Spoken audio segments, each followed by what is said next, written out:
Israel के हमले के बाद अब ईरान जवाबी कार्रवाई कर रहा है। शनिवार सुबह ईरान ने इजरायल के ऊपर मिसाइलों और ड्रोन की बौछार कर दी। ईरानी मिसाइलों को इजरायल का आयरन डोम और एरो 3 भी नहीं रोक पाया। इजरायल के ईरानी परमाणु और सैन्य ठिकानों को निशाना बनाने के बाद अब तेहरान जवाबी हमले कर रहा है। शनिवार सुबह ईरान ने इजरायल पर मिसाइल और ड्रोन दागे, जिसमें कम से कम 3 लोगों की मौत हो गई। कई राउंड में हुए ईरानी हमले में दर्जनों लोग घायल हुए हैं। ये हमला ईरान के परमाणु कार्यक्रम और उसके सशस्त्र बलों पर इजरायल के कई हमलों के बाद हुआ है। ईरान ने जवाबी कार्रवाई करते हुए इजरायल पर ड्रोन और बैलिस्टिक मिसाइलों की बौछार कर दी, जिसके विस्फोटों से यरूशलेम और तेल अवीव के ऊपर रात के आसमान में रोशनी हो गई। ईरान ने इजरायल को अंजाम भुगतने की धमकी दी है। इस बीच इजरायल ने भी ईरान पर हमले जारी रखने की बात कही है, जिससे मध्य पूर्व में लंबे समय तक भीषण युद्ध जारी रहने का खतरा बढ़ गया है। इजरायल के हमले के बाद अमेरिका और ईरान के बीच परमाणु समझौते को लेकर चल रही वार्ता पर संदेह के बादल मंडराने लगे हैं। ईरानी विदेश मंत्रालय के प्रवक्ता इस्माइल बघेई ने शनिवार को कहा कि अमेरिका ने ऐसा काम किया है कि बातचीत का कोई अर्थ नहीं बचा।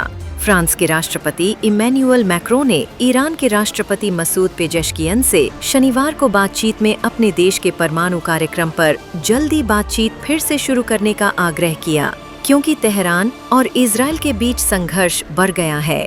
मैक्रों ने एक्स पर एक संदेश में कहा कि उन्होंने राष्ट्रपति पेजेश्कियन को समझौते पर पहुंचने के लिए जल्द ही बातचीत की मेज पर लौटने के लिए आमंत्रित किया। ये तनाव कम करने का एकमात्र व्यवहार्य रास्ता है। ईरान का कहना है कि उसकी यूरेनियम संवर्धन गतिविधियां शांतिपूर्ण हैं, लेकिन पश्चिमी सहयोगियों को डर है कि उनका उद्देश्य परमाणु हथियार विकसित करना है। ताल फ्रीडलैंडर शनिवार को जीवित रहने के लिए आभारी थे, क्योंकि वो मध्य इजरायल में एक बम शेल्टर से बाहर निकले और उन्होंने पाया कि ईरानी मिसाइल हमले से उनका अपार्टमेंट पूरी तरह से नष्ट हो गया था। तेल अवीव के पास रमात गन में हमले के स्थल पर एक आवासीय इमारत का ढांचा खड़ा था, जिसका अधिकांश हिस्सा कंक्रीट के मलबे और मुड़ी हुई धातु में तब्दील हो गया था। जमीर साहब से पहला सवाल, क्योंकि आप ईरान में हैं, अरब और मुस्लिम देश ईरान के साथ नहीं हैं, वो अमेरिका और इसराइल की मदद कर रहे हैं। ईरान कैसे सामना करेगा आगे के हालात का? पहले मैं आपको मिसाल दे दूं, मिशन से पहले कहा था कि मेरे लिए सऊदी एक गाय की तरह है। जब तक वो मुझे दूध देगी, जब तक मैं उसके साथ अच्छे से रहूँगा। जिस दिन दूध नहीं देगी मैं स्लॉटर कर दूँगा, उसे मार दूँगा। तो अरब देशों की जो औकात है वो ये है कि उनकी कोई तौहीन करता है, बेइज्जती करता है, वो उसी को बुलाते हैं, रेड कारपेट बिछाते हैं, अपनी लड़कियों को खड़े करते हैं, वो लड़कियां बाल हिलाती हैं। इनकी कोई औकात नहीं है। ये जलील और ख़ार हो चुके हैं। इनकी पब्लिक, मुसलमान इनसे नफ़रत करते हैं। कोई मुसलमान देश इस वक्त, उनका लीडर ऐसा नहीं है ये अरब ममालिक में कि जिनकी आवाम उनसे मोहब्बत करती है। बिल्कुल क्लियर हो जाना चाहिए ये बात। तो क्या ईरान को इनसे सपोर्ट की ज़रूरत है? नहीं, ईरान को इनके सपोर्ट की ज़रूरत नहीं है। ईरान जितने भी हमले कर रहा है ख़ुद के बलबूते पे कर रहा है, किसी और के बलबूते पे नहीं कर रहा है। हाँ, लेकिन ईरान ने खुल के कहा है कि अगर कोई भी कंट्री ने ओपनली ईरान के ख़िलाफ़ उसकी ज़मीन का इस्तेमाल करने को दिया तो ईरान ये समझेगा कि वो भी दुश्मन है, और जिस तरीके से दुश्मन पर हमला कर रहा है वो उन कंट्रीज़ पर भी हमला करेगा। इसलिए आप देख रहे हैं कि सऊदी अरेबिया ने इतना सीवियर कंडेमनेशन लेटर लिखा और कहा कि इजराइल ने जो हमला किया है हम उसको कंडेम करते हैं। खुल के तो कम से कम सऊदी अरेबिया या दूसरी कंट्रीज़ को, ये बात और है कि पीछे से शायद ये लोग सपोर्ट भी कर रहे हैं, मिसाइल्स को इंटरसेप्ट भी कर रहे हैं, जैसे जॉर्डन कर रहा है। लेकिन जो भी कंट्री कर रही है बहुत जल्दी उसको पता चल जाएगा कि इजराइल को सपोर्ट करने का नतीजा खुद उनकी आवाम क्या देगी। और ईरान रोरिंग लायन है, ललकारने वाला शेर है, उसे ईरान ने चूहा बना दिया है। बिल में घुस गए हैं सारे इजराइलीज। 2 दिन से जो बमबारी की है, जो ballistic missiles, hypersonic missiles, Khorramshahr के मिसाइल मारी है, या जो खैबर शिकन नाम की एक मिसाइल है, वो जो गिरती है तो 3 बार फटती है।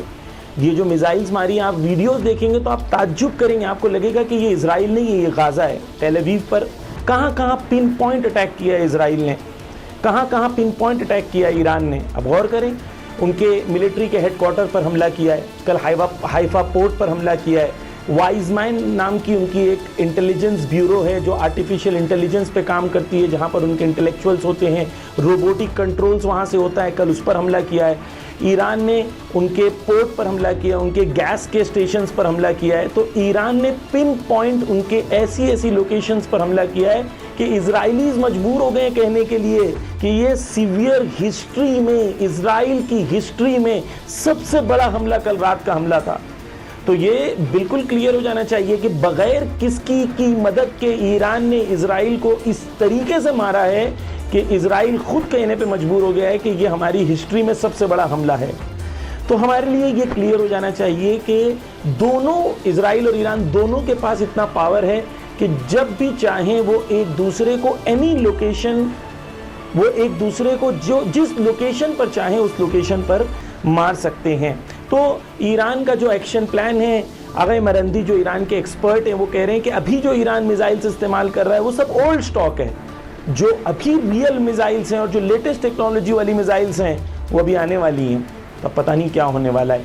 और एक इंटरेस्टिंग बात यह है कि आज IRGC ने, जो इनकी मिलिट्री है ईरान की, उन्होंने एक पोस्टर शेयर किया है और वो पोस्टर इजरायलीज से कहा है कि वो इजरायलीज जो पैलेस्टाइन के बॉर्डर पर रहते हैं और अगर वो कोई ऐसी जगह पर रहते हैं जहाँ पर मिलिट्री लोकेशंस हैं या मिलिट्री एम्यूनेशंस या आर्म्स जो असलहे हैं वो बनते हैं, उससे आप दूर हो जाएं, वगरना आपकी जान के जिम्मेदार आप खुद होंगे। आप उन तमाम लोकेशंस और उसके नज़दीक में, अतराफ में रहने वाले लोग दूर हो जाएं, क्योंकि आज की रात का हमला उन सब जगहों पर है।